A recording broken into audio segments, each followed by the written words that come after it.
Saudara-saudara yang dikasihi Tuhan, hati yang gembira adalah obat. Atau bersukacitalah senantiasa, sebab di dalam sukacita adalah kekuatan. Tetapi yang menjadi pertanyaan bagi kita, bagaimana kita bisa bergembira dan bagaimana kita bisa bersukacita kalau kita mengalami kesusahan dalam kehidupan. Ketika kesusahan yang satu belum berlalu, datang kesusahan yang lain.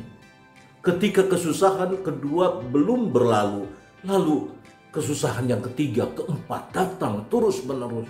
Bagaimana kita bisa bergembira? Ayub ketika mengalami kehilangan harta dan benda, ketika ia kehilangan anak-anak yang dicintainya, ketika ia kehilangan istri yang dikasihinya, ia marah kepada Tuhan. Ia menantang Tuhan untuk naik ke pengadilan. Mari kita berperkara untuk menentukan siapa yang salah, Allah atau Ayub. Kalau Allah berkuasa atas segala peristiwa yang terjadi dalam kehidupan, dan Allah memperkenankan Ayub, seorang yang saleh, mengalami peristiwa-peristiwa yang menyesalkan seperti ini, mari kita berperkara siapa yang benar, Allah atau Ayub.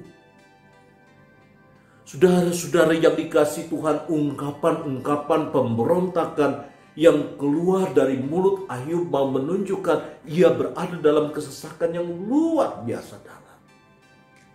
Ia melontarkan begitu banyak kata-kata, ungkapan dari kedalaman hati, oleh karena ia tidak terima apa yang dilakukan Allah terhadap dirinya. Saudara-saudara yang dikasihi Tuhan, oleh karena tidak ada jawab, lalu kemudian Ayub tiba pada satu titik, ia mengatakan, aku menyesal dilahirkan. Ia menyesali ada hari kelahirannya. Kalau ia dilahirkan dan hanya untuk mengalami penderitaan-penderitaan seperti yang ia alami. Saudara-saudara yang dikasihi Tuhan, mengucap syukur ketika kita mengalami kesusahan memang tidak mudah. Bergembira ketika kita mengalami pelbagai kesusahan memang tidak gampang. Tetapi betapapun demikian bukan berarti tidak bisa. Sebab ternyata kalau kita mendalami kitab Ayub, di penghujung kitab Ayub, Ayub mengatakan demikian. Aku mencabut kata-kataku. Saudara-saudara yang dikasihi Tuhan, mengapa ia mencabut perkataannya? Mengapa ia mengatakan, aku menyesal sekarang, dan aku duduk dalam debu dan abu?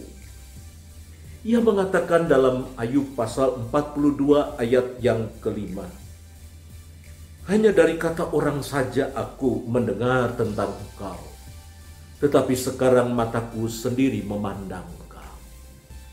Jadi saudara-saudara yang dikasihi Tuhan, melalui perjalanan waktu yang panjang, Ayub tiba pada satu titik refleksi yang begitu dalam, di mana ia mengatakan bahwa penderitaan yang ia alami ternyata berguna dalam kehidupannya.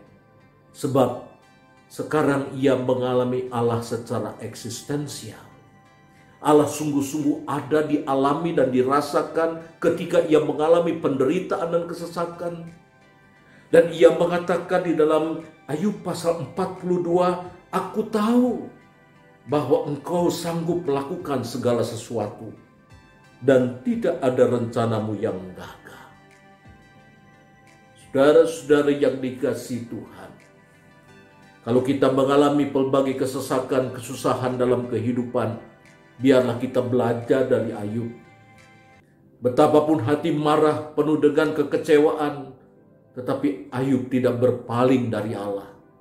Ia tetap duduk dekat, diam, dan Allah yang menuntunnya melalui perjalanan waktu yang panjang sampai pada satu titik di mana Ayub mengatakan, aku mencabut perkataan-perkataanku. Saudara-saudari yang dikasihi Tuhan, Ayub sekarang mengalami pemulihan jiwa.